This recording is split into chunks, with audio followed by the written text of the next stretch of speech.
Like Premada mentioned, this problem is not peculiar just to the maintenance yards in Tamil Nadu. It extends to the railways right across the country. And why shouldn't it? Because the railway minister apparently is too busy with domestic politics in West Bengal. Premada joins us from Chennai to tell us more about the investigation. But Abhijit Nandi Majumdar also joins us from Kolkata, where Mr. Mukul Roy spends a lot of his time. And from outside Rail Bhavan in Delhi, we're joined by Kamaljeet Sandhu, also to guest in the studio to tell us exactly how this impacts our life. People who use the Indian Railways, we are the consumers, we are cheated, our lives are put at risk, and we're encouraging you, the consumer of the railways, to also call in and tell us whether Mr. Mukul Roy, the railway minister, should take responsibility for what is happening under his watch and resign. That's also the first question I want to ask you, Abhijit. Mukul Roy seems to be more interested in what's going on in Kolkata, not to the number of accidents that are plaguing the Indian Railways. Why shouldn't he be made to step down? Why shouldn't the portfolio be taken away from the TMC?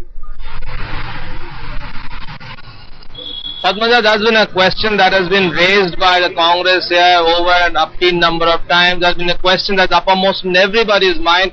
The stark reality that Mukul Roy, even today, we spotted him in Rajarhat, that was a state government program, essentially the reopening of the inauguration of a private university where railways have no role to play, yet Mukul Roy was there, and from there he accompanied Chief Minister Mamata Banerjee to go to Jhargram in Jangal Mahal for essentially state government programs. So it's very, very strange that what is the railway minister doing in state government programs, and invariably they come up with one inauguration of one railway station, or maybe flagging off of a small of a suburban local train to justify Roy's presence in some of these programs, but that definitely does not justify the railway minister's presence in a program of the flagging off of a EMU train or a small railway program. So this is something that is in minds of everybody. A lot of people are asking questions, especially opposition, especially even some of his well-wishers in the TMC also. They are also putting up this question as to why Mr. Roy spends more of his time in fact, it's not just the politicians. It's not just the politicians. Abhijit, Kamaljeet, you've been speaking to your sources within the railway ministry, and practically all the bureaucrats are flabbergasted. How can they ensure that the railways is modernized, that important measures are put through when the minister is just not within reach?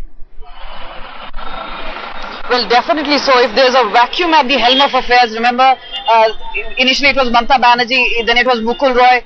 Obviously, it does seem that there seems to be a certain vacuum which is being felt, and it's percolated down there. Remember, Railways is the largest employer, it's the largest network on ground. So is that sort of attention really being paid? Perhaps not. Everybody on 2014 elections, even TMC is thinking of maybe going wayward, leaving Congress otherwise. But yes, it seems politics is more of a focus than the railway ministry itself.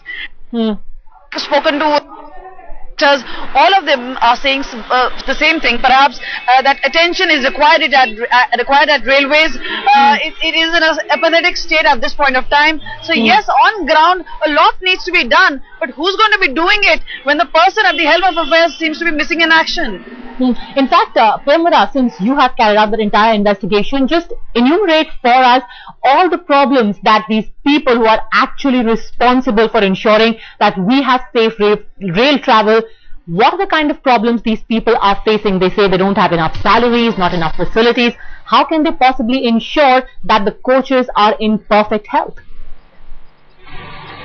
I think it would be easy to list out the problems they do not have, because there is absolute apathy. The condition is bad. From the maintenance, the brake, I was just talking to some of the employees, brake wires are so important to have that particular thing in the train, but they don't have time, they don't have enough staff to change it, so most of the time it's not maintained. And also the electrical department, there is no maintenance of the wires, most of the wires are outdated, and that is the reason why a lot of accidents happen. Even in Nellore incident, there are some reports suggesting that it could be short circuit. How could it have happened? It could have happened because of the old old and worn out wires that are being used in the train. Not just that, as far as the passengers are concerned, proper disinfectants are not used, which means there are cockroaches, mosquitoes, there are problems when the passengers are traveling on the train as well. So it's a complete lack. That there are 3 lakh vacancies in Southern Railway alone, which needs to be filled up. Until few years ago, there were supposed to be on-board electrical and mechanical engineers to check for these kind of problems, but they have been withdrawn in September 2011.